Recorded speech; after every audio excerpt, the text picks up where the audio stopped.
तो ये हमारे देश में सहारनपुर के पास एक जगह है जिसे आप लोग देवबंद के नाम से जानते हैं, और उसे कहते हैं Deoband Islamic school of thought. ये वही लोग हैं। एक बरेली जगह है, वैसे तो दूसरे काम के लिए जानी जाती है बरेली, बड़ा पागल खाना है वहां। जिन लोगों का आगरे में ठीक से इलाज नहीं हो पाता उन्हें वहां भेजते हैं। लेकिन उसी बरेली में एक इस्लामिक स्कूल ऑफ थॉट है जिसे कहते हैं बरेलवी स्कूल। अब बरेलवी स्कूल ऑफ थॉट क्या है और देवबंद स्कूल ऑफ थॉट क्या है? बरेलवी कहते हैं कि ये जो मज़ारे हैं, ये जो पीर हैं, हम इनको मानते हैं। देवबंद स्कूल ऑफ थॉट क्या कहता है? अल्लाह और अल्लाह के बंदे के बीच में ये कोई मज़ार वज़ार नहीं आएगी, डायरेक्ट बात होगी मोबाइल से। लेकिन जैसे ही भारत के अंदर पॉलिटिकल ब्लैकमेलिंग करनी होती है तो पूरे इस्लाम के अंदर, पूरी दुनिया में जो 72 सेक्ट हैं, टोटल 72 सेक्ट हैं, वो सिर्फ भारत में है, क्योंकि यहां दुकान चलाना ज्यादा आसान है। पूरी दुनिया में नहीं मिलते आपको, क्योंकि हमने ऐसे लोगों को पनपाया है। वो जैसे ही ये मामला आता है तो वो सब एक प्लेटफॉर्म पे खड़े होते हैं। ये महज इत्तफाक है कि उसमें से सिर्फ जो बड़ा सेक्ट है जिसे आप शिया कहते हैं, वो पूरी शिद्दत के साथ कहते हैं कि भगवान राम, श्री कृष्ण और जितने भी लाइन से आप कहें, बोले ये सब अवतार हैं। ये जैसे मोहम्मद साहब पैगंबर थे ऐसे ही ये भी हैं और ये समय समय पे आते रहेंगे। उनका ये कहना ही, उनकी ये सोच ही उनके खिलाफ है, जिसके चलते इस्लामिक रिपब्लिक ऑफ पाकिस्तान में शियाओं के कत्ल को कहा गया है वाजिबुल कत्ल। उनका कत्ल जस्टिफाई है। आपके मुल्क में भी शियाओं को मारना बुरी बात नहीं समझी जाती है। इसलिए जो मुसलमान आपको ज्ञान देते हैं Islam is a religion of peace, हमारे यहां कोई जात पात नहीं होता, तो कहते ये 72 क्या है, 72 क्या है ये, हम पूछते नहीं है। शिया जो है, जब सुन्नी नमाज पढ़ लेता है उसके आधे घंटे बाद जाता है पढ़ने। मस्जिदें अलग हैं, और एक आपने उनका,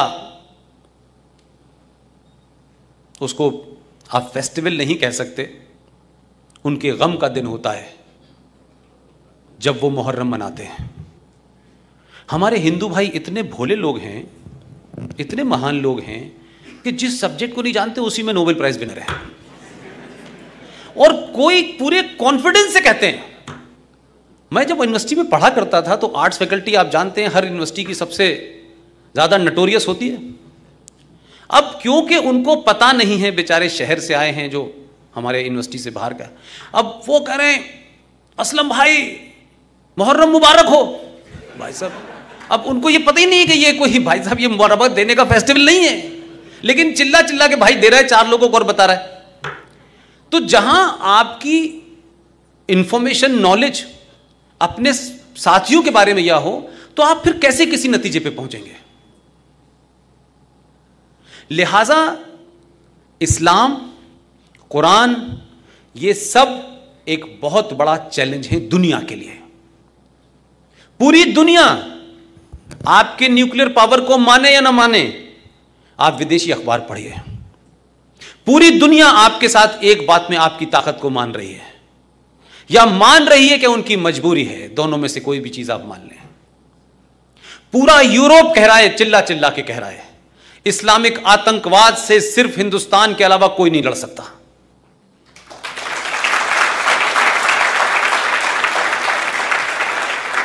और इसलिए नहीं कि हमारे पास बहुत सारे बम हैं, ये वजह नहीं है।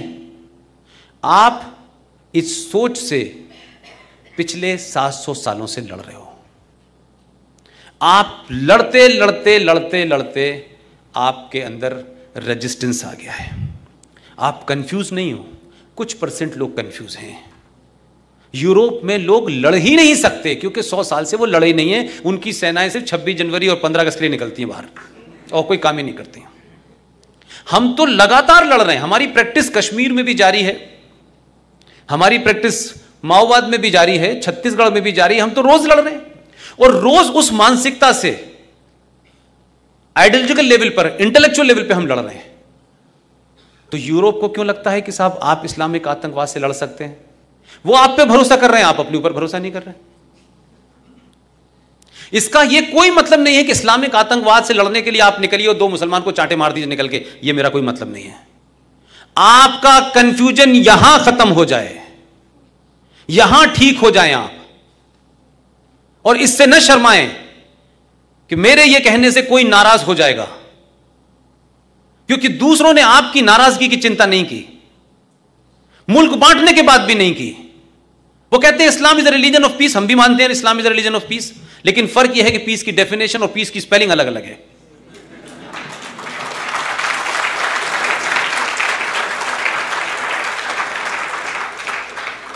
लिहाजा हम तो दुनिया के वो मुल्क हैं, मात्र 70 साल पहले, 70 साल पहले ये मुल्क बटा है। किन कारणों से बटा है? और ये जब बटा है जब हमको सुबह शाम घुट्टी पिलाई गई। इस देश की आजादी में हिंदू, मुस्लिम, सिख, ईसाई सब आपस में मिलकर लड़ रहे थे। मैंने माना, इसमें कोई शक भी नहीं है। लेकिन जहां इतना भाई भाई का सैलाब बह रहा था, यकायक मुल्क बढ़ते ही 21 लाख लोग मर गए। वो हिंदू भी मरे, सिख भी मरे, मुसलमान भी मरे। ये नफरत सिर्फ इमीडिएट हो सकती है कि एक घटना घटी और आपने इतने लोगों को मार दिया। 2, 4, 10 मरते तो समझ में आता था। इसका मतलब है कि एजेंडा कुछ और था। लड़ रहे थे अपने अपने एजेंडे के लिए आप, और आपको मौका मिला, आपने काम किया। और जिन लोगों ने पाकिस्तान बनाने की डिमांड की, यह भी भारत की आंतरिक सुरक्षा को खतरा है कि जिन्होंने मांग की वो नहीं गए। उन्होंने बनवा तो दिया, गए नहीं। 5% मुश्किल से अब वो हैं कराची में रहते हैं। जैसे बॉम्बे में हर एक को भाई बोलते हैं ना, दाऊद भाई, शाहरुख भाई, ऐसी कराची में भी भाई बोलते हैं। कराची में मेरा हेड ऑफिस था, तो मुझसे भी उन्होंने कहा और भाई क्या हाल है? मैंने कहा यार हमारे यहां भाई का मतलब कुछ और होता है। लेकिन सिर्फ इसलिए मैं उस सोच को बता रहा हूं, सिर्फ इसलिए कि मेरी पैदाइश और मेरी तालीम और मेरी तरबियत अलीगढ़ मुस्लिम विश्वविद्यालय में हुई थी, इसलिए वो मुझे अपने सर पे बिठा के रखते थे। उनको लगता था कि वो जगह, ये उस जगह से निकल के आया है जिसने हमें ब्रेन प्रोवाइड किया। जो यूनिवर्सिटी जिसकी 5 ब्रांचें देश में खुल रही हैं, क्योंकि देश को अभी और बांटना है, एक से पूरा नहीं हुआ मामला। 5 जगह सैंक्शन किया है सरकार ने कि 5 यूनिवर्सिटी और ऐसी खुलनी चाहिए। इस सरकार ने नहीं किया, बहुत सीरियस मत होइए आप, इसने नहीं किया, पुरानी सरकार करके गई है। इसलिए आपको याद होगा कि सर सैयद अहमद खां और जिन्ना साहब को लेकर के पाकिस्तान में 10 साल बहस चली कि हमारे लिए कौन बेहतर था। तो वो कहते हैं कि सर सैयद बेहतर था हमारे लिए। हम बेवकूफी हमने की, जो 3 राज्य हैं, खैबर पख्तूनख्वा, सिंध और बलूचिस्तान, वो तो पहले से वहां थे। बटा तो सिर्फ पंजाब है ना, पंजाब के 2 टुकड़े हुए, ऐसे ही बंगाल के 2 टुकड़े हुए। भारत में तो और जगह कोई फर्क पड़ा नहीं। उनको अब समझ में आया कि भारत में जो मूर्ख लोग रहते हैं, अगर हम हिंदुस्तान में ही रहते तो जो 70 साल के बाद सिचुएशन आप है, इसमें 20-25 साल और कम कर लीजिए, उन्हीं की चलती। क्योंकि इस देश के लोगों को झूठ में रहने की आदत है। वो चले गए, लेकिन वो समझते थे कि अगर हम सर सैयद की पॉलिसी पे चलते तो इस मुल्क की डेमोक्रेसी, इस मुल्क के इंस्टीट्यूशन का इस्तेमाल करके आज हम इस मुल्क पे सत्ता में होते हैं। और अगर वो सत्ता में भी नहीं है, माफ कीजिएगा, अगर उनका प्रधानमंत्री नहीं है इस देश में, तो भी कोई नाजायज मांग भी उनकी ऐसी नहीं है जिसे आपकी सरकारें रोक पा रही हो वही रहा है जो वो चाह रहे हैं। 100 में से एक आध ना होती हो, और आपकी जायज मांग भी नहीं कोई सरकार मानती है। इसलिए 3 लोगों को गिरफ्तार करते हैं, उन पे चार्जशीट भी नहीं करते हैं, और इस देश में हिंदू टेरर होता है, और उनसे ज्यादा आपकी कम्युनिटी के लिए हिंदू टेरर को लोग फैला रहे हैं। एक बता दीजिए मुझे इस देश के अंदर जिसने यह कहा हो कि इस्लामिक टेरर है और इसको हिंदुस्तान से लड़ना चाहिए। एक ईमानदार नहीं मिलेगा जो सुबह से लेकर शाम तक ईमानदारी का ठेका लेके घूमते हैं, उसको जस्टिफाई करते हैं। कश्मीर में ऐसा हुआ इसलिए है, मुरादाबाद में दंगा हुआ इसलिए ऐसा है। हम सब जगह टेररिस्ट बन जाते हैं क्योंकि दुनिया ने हमारे ऊपर अत्याचार किया है और कोई रास्ते नहीं है इनके पास में। तो उनका थॉट क्लियर है। और सर सैयद के बारे में इस मुल्क में क्या कहा गया?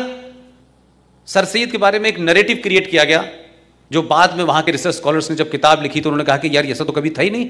मैं जब पढ़ता था तो कहा जाता था कि सर सैयद ने यह कहा कि हिंदुस्तान एक खूबसूरत दुल्हन है जिसकी एक आंख हिंदू है और एक आंख मुसलमान है, अगर इसमें से एक भी खराब हो गई तो कैसी लगेगी।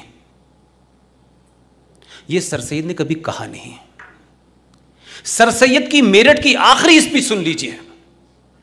उन्होंने 1957 के गदर को कहा गया, ये कंजड़ लोग हैं, ये बज़ात लोग हैं जिन्होंने ये मूवमेंट चलाया है। And he was the man who given idea of two nation theory. लेकिन वो चले गए, यहां जो छोड़ गए वो ऐसे लोगों को छोड़ गए जिसमें सर